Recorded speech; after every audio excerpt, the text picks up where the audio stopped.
Salatullah, salamullah ala taha rasulillah. Salatullah, salamullah warahmatullahi wabarakatuh.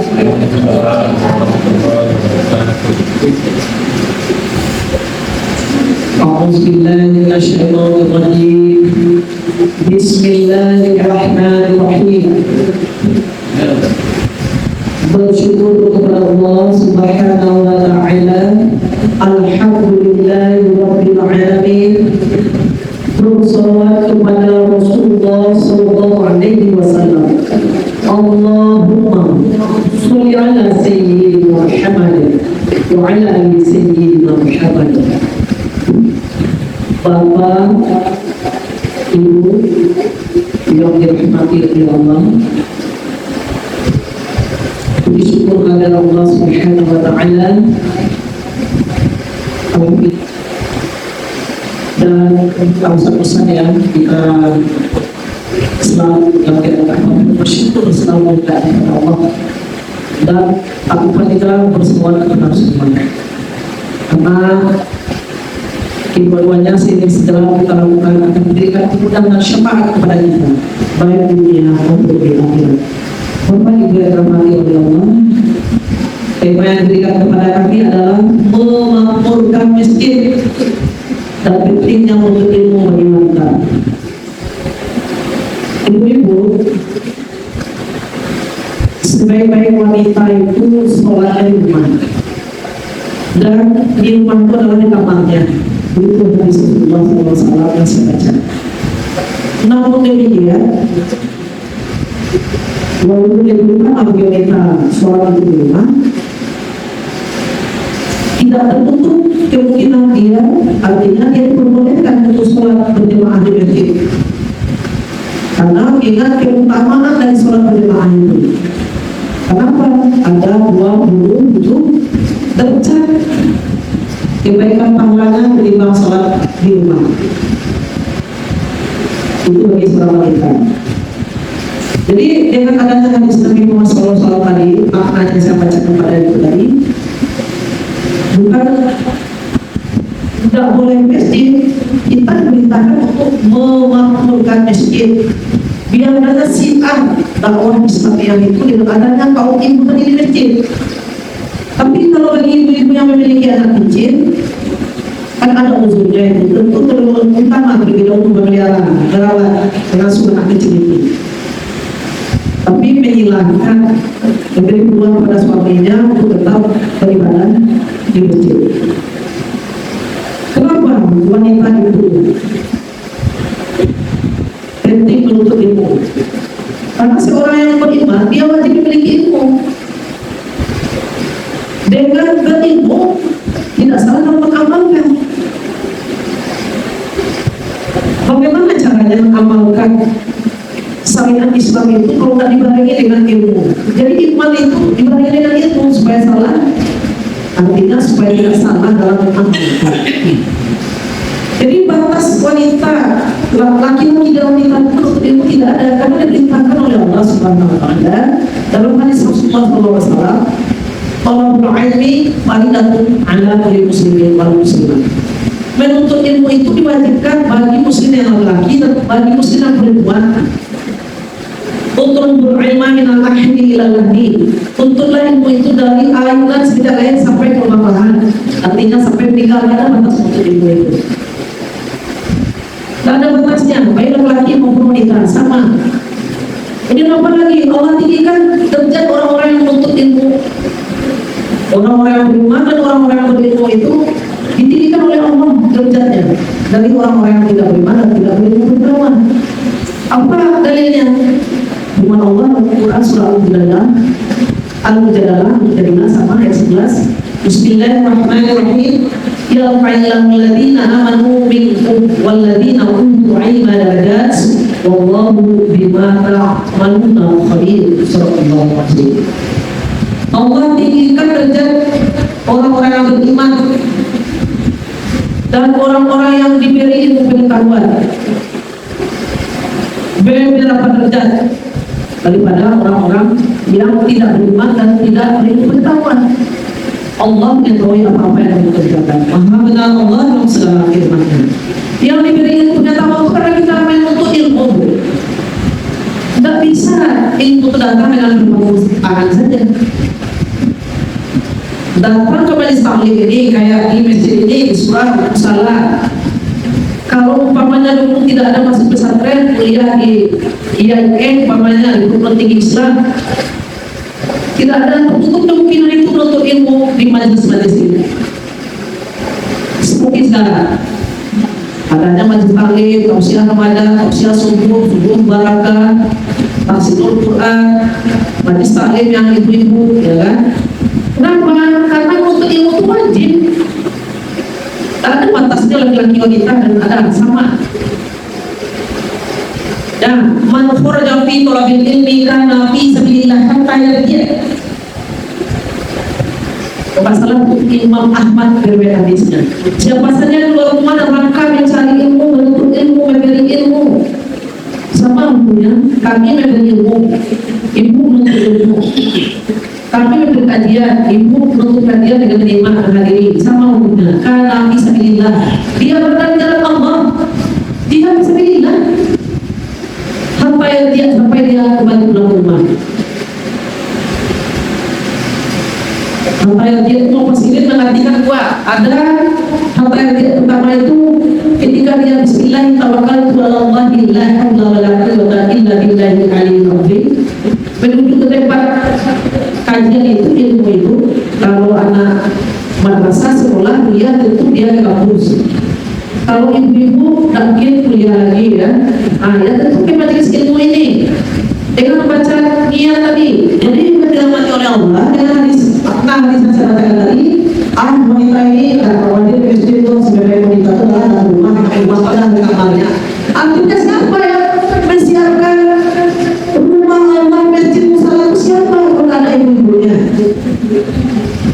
Makanya dengan adanya seorang wanita tadi menuntut ilmu, maka dia sadar bahwa tempat ibadah itu harus dimakmurkan dengan hal ini, dengan sholat berjamaah, beribadah, kemudian membahas majelis taklim. Di dalam majelis taklim itu dapat ilmu agama.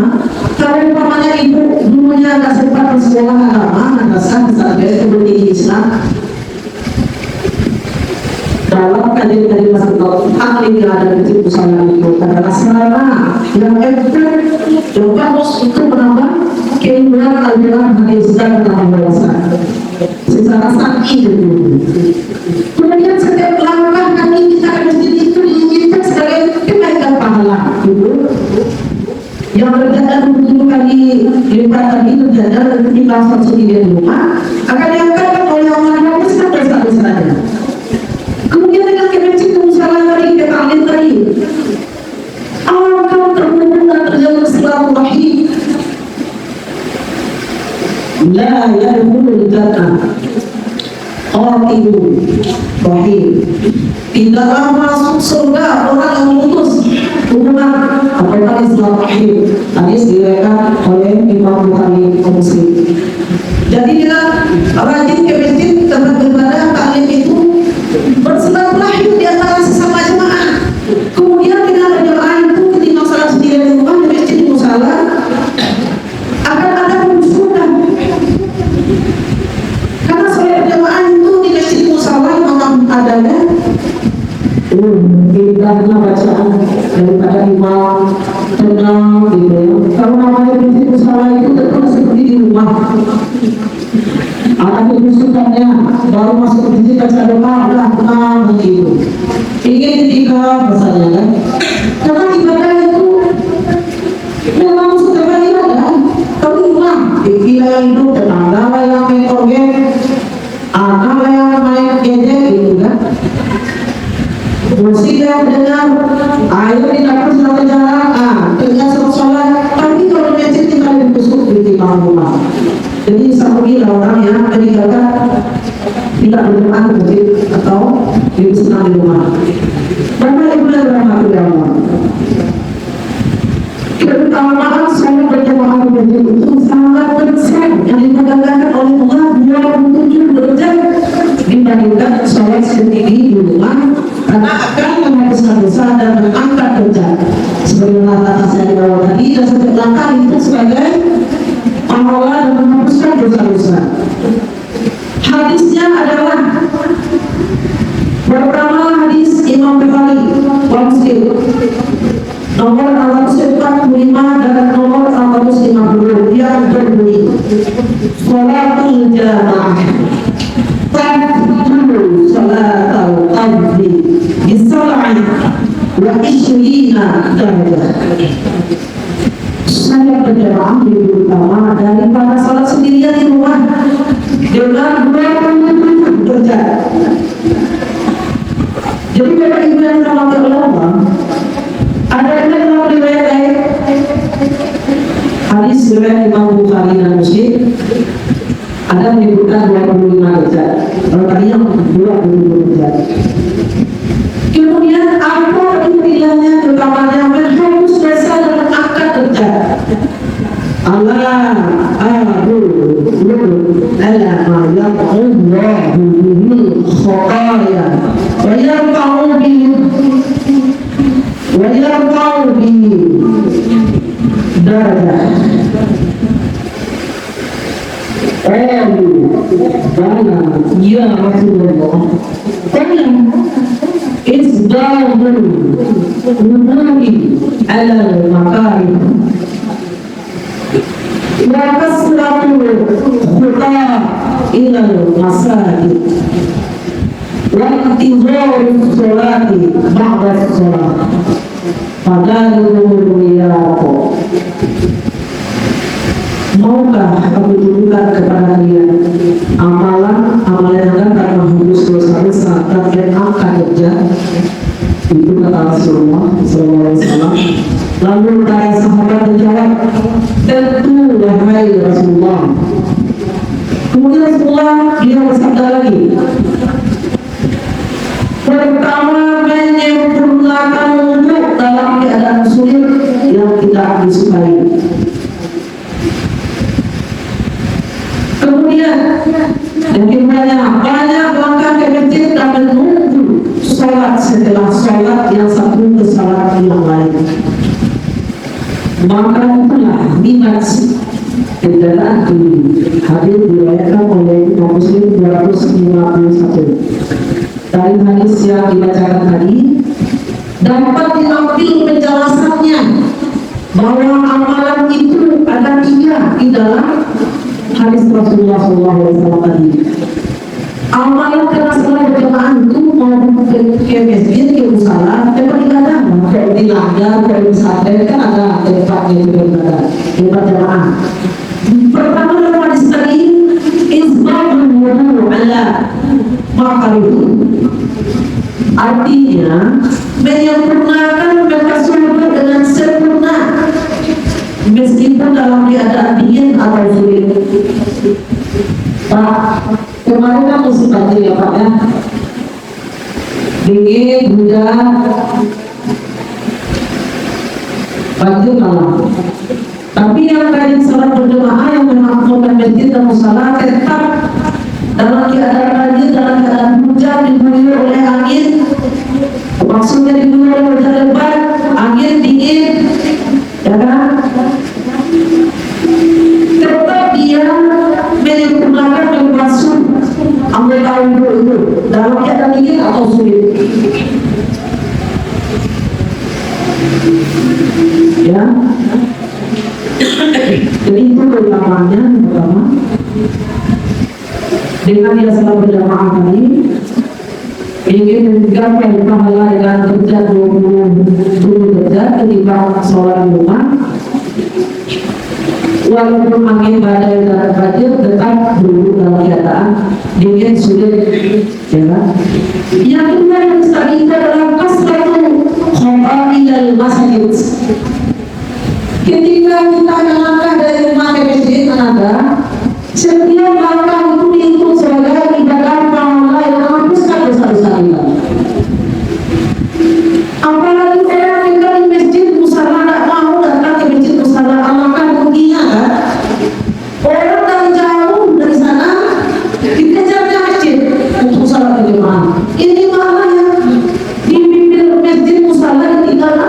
ya.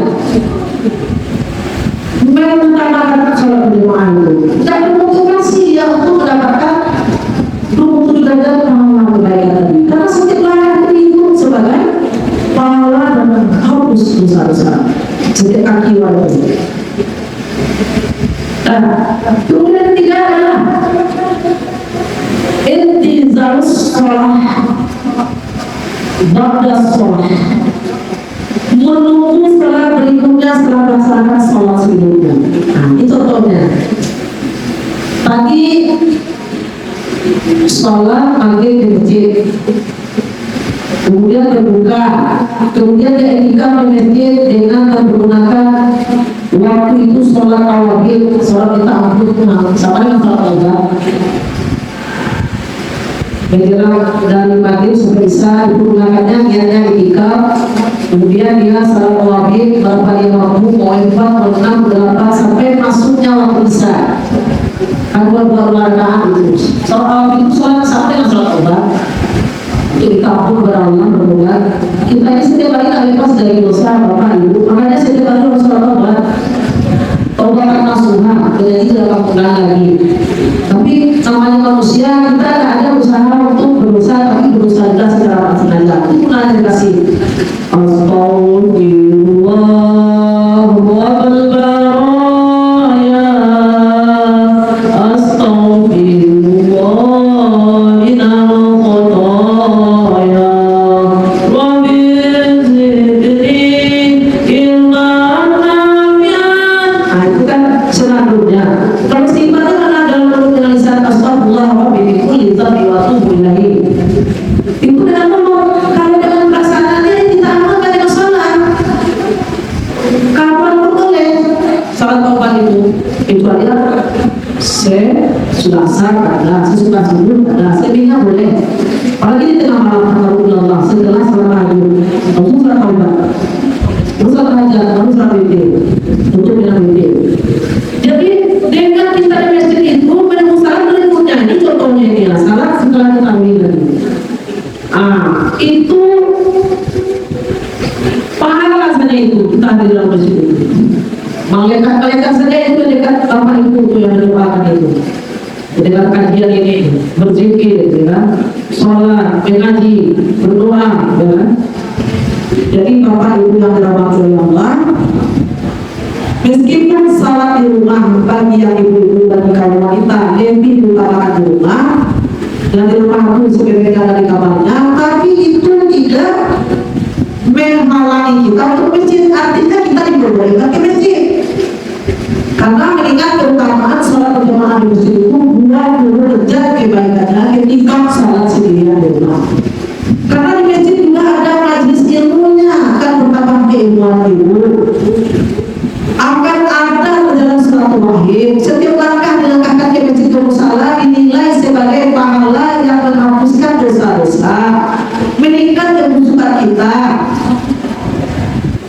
Dengan demikian ibu-ibu telah memakmurkan rumah ibadah yaitu Masjid dan Musalla. Tapi bagi ibu-ibu yang memiliki anak kecil, uzur, jangan menghalangi pula atau motivasilah suaminya untuk tetap beribadah di masjid.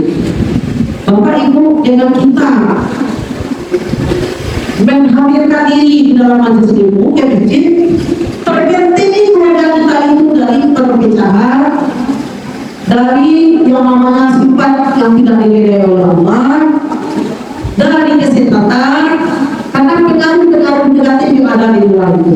Jadi pentinglah diri itu dengan kesalehan dan ketaatan. Salah satunya adalah sumber terbaik untuk ilmu kajian itu adalah di dalam masjid. Makanya di samping beribadah juga adalah tempat menuntut ilmu, sehingga sempurna amal, sehingga memberikan solusi setiap persoalan yang dihadapi oleh setiap keluarga. Akhirnya dia dulu keluarga sakinah mawaddah warahmah. Kalau bapak ibunya ke masjid, anak cucunya ke masjid, dia mendengarkan dia ikuti semuanya, insya Allah menjadi keluarga yang sakinah mawaddah warahmah. Ditambah pulangan itu ada remaja masjid yang memiliki kebenaran. Apakah sekolah pesantren? Masya Allah, tabarakallah, Allahu Akbar. Bapak Ibu yang dirahmati Allah, Sampai di sini kajian kita pada hari ini. Mohon maaf atas tilawah kalau penyampaian. Subhanakallahumma wa bihamdika asyhadu an la ilaha illa anta astaghfiruka wa atubu ilaik. Wabillahi taufiq wal hidayah. Wassalamualaikum warahmatullahi wabarakatuh. La Yasin Habibillah